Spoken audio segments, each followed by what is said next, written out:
Halo sahabat Gizi, selamat datang di video kami. Perkenalkan kami dari kelompok 1 yang beranggotakan yang pertama Ferma Suryani, yang kedua Restu Hidayatullah, yang ketiga Ismi Ladia Seril Siprus, yang keempat Astin Fauzia, dan yang terakhir Muhammad Jaya Abikusuma. Langsung saja kita masuk ke materinya, yaitu keamanan. Menurut Undang-Undang Nomor 7 Tahun 1996 tentang pangan, bahwa keamanan pangan adalah kondisi dan upaya untuk mencegah pangan dari kemungkinan pencemaran biologis, kimia, dan benda lain yang mengganggu, merugikan, dan membahayakan kesehatan manusia. Pangan yang tidak aman dapat menyebabkan penyakit yang disebut dengan foodborne disease, yaitu gejala penyakit yang timbul akibat mengonsumsi pangan yang mengandung bahan atau senyawa beracun atau organisme patogen. Penyebab ketidakamanan pangan bisa dilihat dari segi gizi. Jika kandungan gizinya berlebihan yang dapat menyebabkan berbagai penyakit degeneratif seperti jantung, kanker, dan diabetes. Yang kedua bisa dilihat dari segi kontaminasi. Jika pangan terkontaminasi oleh mikroorganisme atau bahan-bahan kimia. Bahan tambahan pangan. Pada umumnya pengolahan makanan selalu diusahakan untuk menghasilkan produk makanan yang disukai dan berkualitas baik. Semua jenis makanan siap santap dan minuman awet tersebut dapat disimpan pada suhu kamar selama berbulan-bulan tanpa menjadi busuk dan masih layak untuk dikonsumsi. Semua kemudahan itu dapat terwujud diantaranya berkat perkembangan teknologi, produksi, dan penggunaan bahan tambahan makanan atau BTM.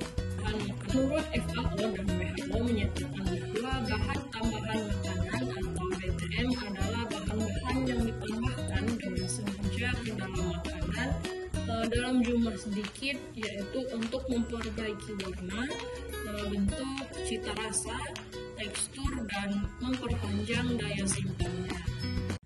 Tujuan penggunaan bahan tambahan pangan.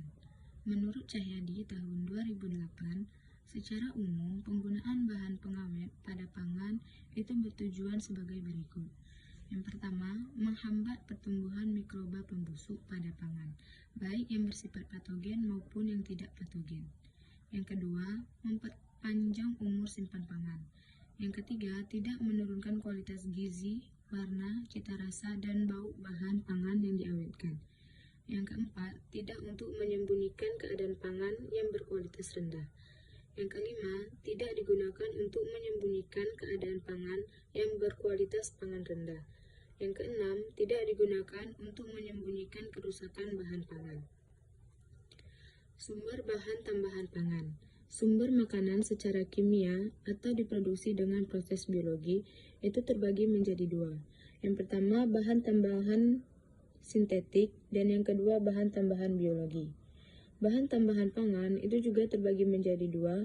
Yang pertama, bahan tambahan pangan yang ditambahkan secara sengaja, dan yang kedua, bahan tambahan yang tidak disengaja. Fungsi bahan tambahan pangan. 1. Meningkatkan nilai gizi makanan. Banyak makanan yang diperkaya atau difortifikasi dengan vitamin untuk mengembalikan vitamin yang hilang selama pengolahan, seperti penambahan berbagai vitamin B ke dalam tepung terigu dan vitamin A dan D ke dalam susu. 2. Memperbaiki nilai sensori makanan, warna, bau, rasa, dan tekstur suatu bahan pangan berkurang akibat pengolahan dan penyimpanan. 3. Memperpanjang umur simpan makanan, yaitu untuk mencegah timbulnya mikroba maupun untuk mencegah terjadinya reaksi kimia yang tidak dikehendaki selama pengolahan dan penyimpanan. Selanjutnya yaitu zat pewarna. Zat pewarna makanan seringkali menimbulkan masalah kesehatan, terutama dalam penyalahgunaan pemakaiannya. Kenapa bisa begitu? Karena zat warna untuk tekstil dan kulit terkadang dipakai untuk mewarnai makanan. Di Indonesia, karena undang-undang penggunaan zat warna belum ada, terdapat kecenderungan penyalahgunaan pemakaian zat warna untuk sembarang bahan pangan. Misal zat pewarna untuk tekstil dan kulit dipakai untuk mewarnai bahan makanan. Hal ini sangat berbahaya bagi kesehatan karena adanya residu logam berat pada pewarna tersebut. Selanjutnya yaitu timbulnya penyalahgunaan zat pewarna tersebut disebabkan oleh ketidaktahuan rakyat atau masyarakat mengenai zat pewarna untuk memakan atau disebabkan karena tidak adanya penjelasan dalam label yang melarang penggunaan senyawa tersebut untuk bahan pangan. Dan harga zat pewarna untuk industri relatif jauh lebih murah dibandingkan dengan harga zat pewarna untuk makanan. Itu disebutkan oleh Winarno 1994. Selanjutnya yaitu zat pewarna bahan tambahan pangan terbagi menjadi dua. Ada pewarna alami dan pewarna buatan. Pewarna alami, zat warna yang diperoleh berasal dari hewan dan tumbuh-tumbuhan seperti karamel, coklat, daun suji, daun pandan, dan kunyit. Sedangkan pewarna buatan adalah pewarna yang dihasilkan dari proses sintesis melalui rekayasa kimiawi. Baik, dilanjut. Ini di sini ada tujuan penambahan zat pewarna, di mana untuk menutupi perubahan warna akibat paparan cahaya, udara, atau temperatur yang ekstrim akibat proses pengolahan dan penyimpanan. Yang kedua, memperbaiki variasi alami warna. Produk pangan yang salah warna akan diasosiasikan dengan kualitas rendah.